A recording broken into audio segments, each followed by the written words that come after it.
আপনি রাজি হয়েছেন, সম্মতি দিয়েছেন, প্রধানমন্ত্রী বলছেন যে আপনারা হাতে ভোট দিবেন। এখন প্রধানমন্ত্রী কিন্তু একেবারেই নীরব। তাহলে প্রধানমন্ত্রীর কথার মূল্যায়ন কোথায়? প্রধানমন্ত্রী কেন কথা বলছেন না? তাদের কাছে আরেকটা অনুরোধ থাকবে, নিউজ করা খুব সহজ, কিন্তু তারপরে কন্টিনিউশন, এটার উপরে যে সম্পাদকীয় আলোচনা, এই জিনিসটা চালায় রাখতে পারলে আমার কাছে মনে হয় যে আরো ভালো হবে। এখন আমি এখানে এসে যা বুঝলাম, একটা বিষয় এসে আমরা ঠিকছি, সেটা হলো কি, যে জুলাই সনদের বাস্তবায়ন করার জন্য যে 2025 যে আইনটা আদেশটা করা হয়েছে, সেটা কোনো আইনি ভিত্তি নাই। এই জায়গাটা নিয়েই কথাটা চলছে, আর কোনো কথা এখানে আমার মনে হয় না। সবাই একটা কথাই বলতেছে, সংসদের 2/3 মেজরিটি পেয়েছে। আমরা জানি বাংলাদেশের 55 বছর যাবতীয় ট্রেডিশন, 2/3 মেজরিটি যে দল পায় তার আইনের মধ্যে উঠে যায়, কোনো সন্দেহ নাই, কোনো আইন কাজ করে না।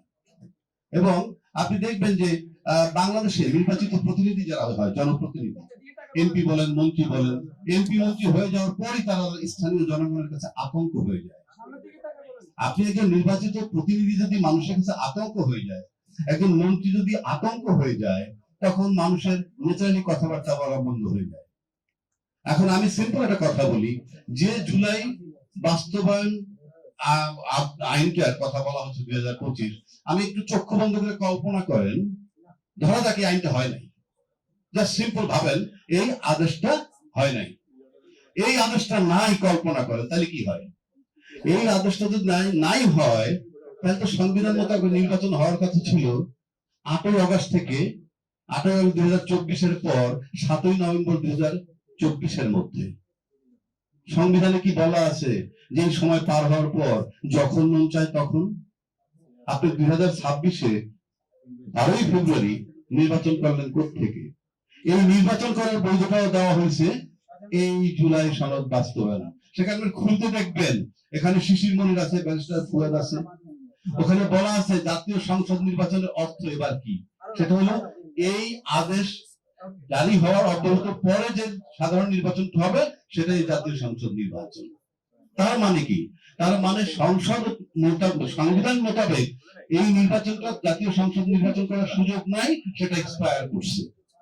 যে কারণে এটা এখানে বলা, কারণ এই আইনটাকে যদি অস্বীকার করা হয়, এই আদেশটাকে যদি অস্বীকার করা হয়, তাহলে আপনার নির্বাচন নিয়ে প্রশ্ন আসবে। দ্বিতীয় কথা হলো, এই সরকারটা ছিল অন্তর্বর্তীকালীন সরকার, যে সরকার সংবিধানের মধ্যে নাই, সে সরকার এই সংবিধান চালাবে কিভাবে? এটা ভেরি সিম্পল। আপনি একটা কোম্পানির কিছু না, সেই কোম্পানির ভিতরে আপনি ম্যানেজিং ডিরেক্টর হিসেবে নাই, তো আপনি সেই কোম্পানি চালাবেন কেমনে? এইটার ভিতরে তো বলা নাই অন্তর্বর্তীকালীন সরকারের কথা। সুতরাং সে কারণেও আপনি অন্তর্বর্তীকালীন সরকার চলেছে অন্তর্বর্তীকালীন আইনে, এবং সেই আইনটা কি উনি যেটা বলবেন সেটা চূড়ান্ত হয়েছে তাই কিন্তু, এবং সেটার বৈধতা দিচ্ছে এই জুলাই সনদের মাধ্যমে। তৃতীয় কথা হচ্ছে, আচ্ছা ধরি আমরা সব সংশোধন হয়ে গেল, সব সংশোধন যদি সংশোধন তো না, সংস্কার, এতে রাষ্ট্রের ক্ষতি কি, দেশের জনগণের ক্ষতি কি?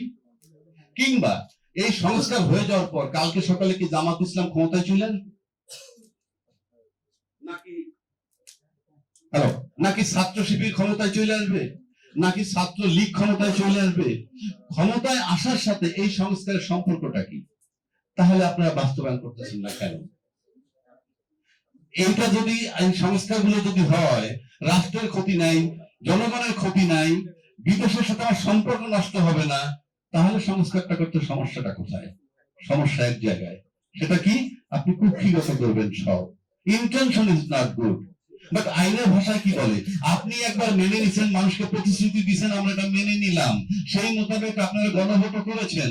এই যে প্রতিশ্রুতি দেওয়া, আমার কাছে মনে হয় শিশির মনির বলবে, ব্যারিস্টার ফুয়াদ আসার সে বলবে, একবার যদি আপনি প্রতিশ্রুতি দেন, সেখান থেকে আপনি আর ফিরে আসতে পারবেন না। আপনাদের প্র্যাকটিক্যাল লাইফে দেখবেন, ঘরে ফ্যামিলিকে যদি একটা কথা দেন যে এটা করব, পরে দেখলেন যে আপনার অ্যাবিলিটি নাই, ফিরে আসা কষ্ট। তার মানে কি?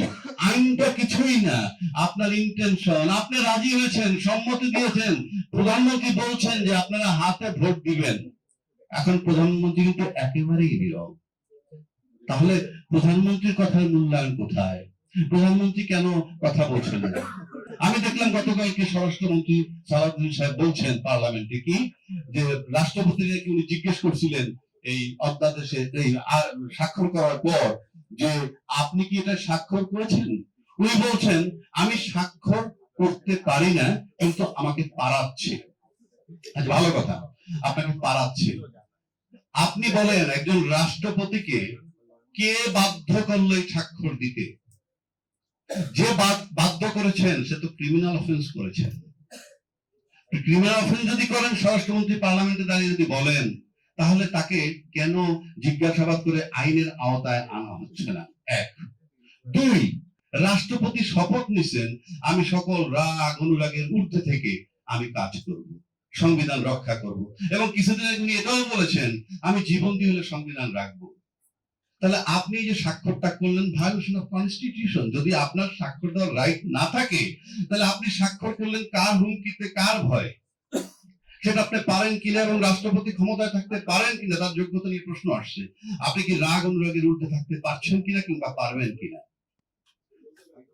সে বলতে পারে কিনা? সবই বলেন আপনি যেভাবেই যান। সুতরাং এটা একটা বিরাট কোশ্চেন মার্ক। বা এটা একটা রাষ্ট্র, এটা একটা সমিতি না, একটা ক্লাব না যে আপনার যেভাবে মন চায় সেভাবে চালালেন। আপনারা বলতেছেন, একটু আগে আমার এক ভাই বলে গেছে আপনি ধান খেতে ঘুমিয়েছে, তারপরে যথেষ্ট নির্যাতন সহ্য করছে, তাহলে আপনি কিছু টাচ করে না, আপনাকে স্পর্শ করে না? আপনি সেই সরকারের রাষ্ট্রপতি নিয়ে আছেন আবার বলতেছেন আপনি ধান খেতে ঘুমিয়েছেন। আমি পার্লামেন্ট একজন বিশিষ্ট ব্যক্তি, নাম বলার দরকার নাই, নাম বললে অনেক সময় তারা বিখ্যাত হয়ে যায়, অনেক সময় তারা অন্যভাবে ট্রিট করে। বলেছে যে তারা নাকি আমরা যে হঠাৎ করে 2 বলে 12 রান করার পর আমরা যে 300 রান করলাম, what is the use of it? এর কোনো মূল্যই নাই। পুরা পার্লামেন্ট দেখলাম টেবিল চাপড়াচ্ছে ঘুরেন। আমি সেটা একটা জবাব দিতে চাই। আচ্ছা ধরুন আপনি 2008 নির্বাচনের পর 100 রান করতে করতে 2014 নির্বাচন হইল, তারপরে আরো 100 রান করার পর 18 নির্বাচন হইল, তারপরে আরো 100 রান করার পর 2024 নির্বাচন হয়ে গেল। 300 রান করে ফেললেন বহাল তবিয়তের সরকার। ঠিক সেই মুহূর্তে ওই নির্বাচনের পর যদি 29 সাল পর্যন্ত থাকতো আপনারা আরো 100 রান করতেন, কিন্তু সরকার যাইতো না।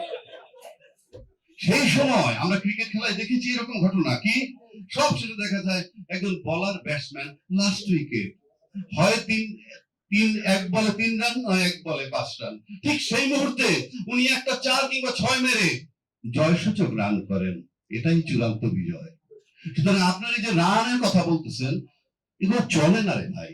এই সমস্ত কথা ঘরে বসে ওই আমরা বিভিন্ন জায়গায় বসে মুখরোচক আলাপ করতে পারি, তারপরে চরম বাস্তবতা হইল জয়সূচক রান যে করেছে বিজয়টা সে ছিনিয়ে নিয়েছে।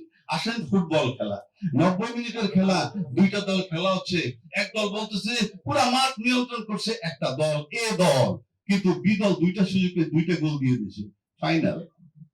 কাজেই ওই যে গোল দিছে কিংবা রান দিছে, জয়সূচক রান বা জয়সূচক গোল, দ্যাট ইজ ফাইনাল। আপনারা ওই গোলগুলো যদি না হইতো, ওই রানটা যদি না নিত, তাহলে আপনারা এখনো ক্ষমতায় থাকতো আওয়ামী লীগ এবং আপনারা আগামী 29 সাল পর্যন্ত আরো 100 রান করতেন। সুতরাং আপনাদের যদি এই ইন্টেনশন থাকে যে আমরা এইভাবে রান করব, ক্ষমতায় প্রেসিডেন্ট থাকবে, yes you are permitted to do it. কিন্তু প্রশ্ন হচ্ছে মানুষের, আমি সবাইকে একটা রিকোয়েস্ট করব, আমরা কেউ কেউ বলি কেউ পাকিস্তানের দালাল, কেউ ভারতের দালাল, কারো প্রকাশ করার দরকার নাই। জাস্ট আপনার বিবেককে আপনি প্রশ্ন করেন আপনি বাংলাদেশি কিনা। যদি আপনি ব্যক্তিগতভাবে কনফার্ম থাকেন যে আপনি বাংলাদেশি, তাহলে আমার কাছে মনে হয় এই কোন সংস্কারে নিয়ে চিন্তিত হওয়ার কোনো কারণ নাই। যদি ভাবেন আপনি বাংলাদেশি, আপনি আমাকে এখানে বসে দেখি আমরা নানান জনকে নানান ব্লেম দেওয়া হয়। আমরা এটাও শুনেছি গত সরকারের সময়, এই অন্তর্বর্তীকালীন সরকারের সময় কি ধান খেতে যারা ঘুমিয়েছেন তারা নাকি 12 বছর যাবৎ আওয়ামী লীগকে সরানোর জন্য চেষ্টা করছে।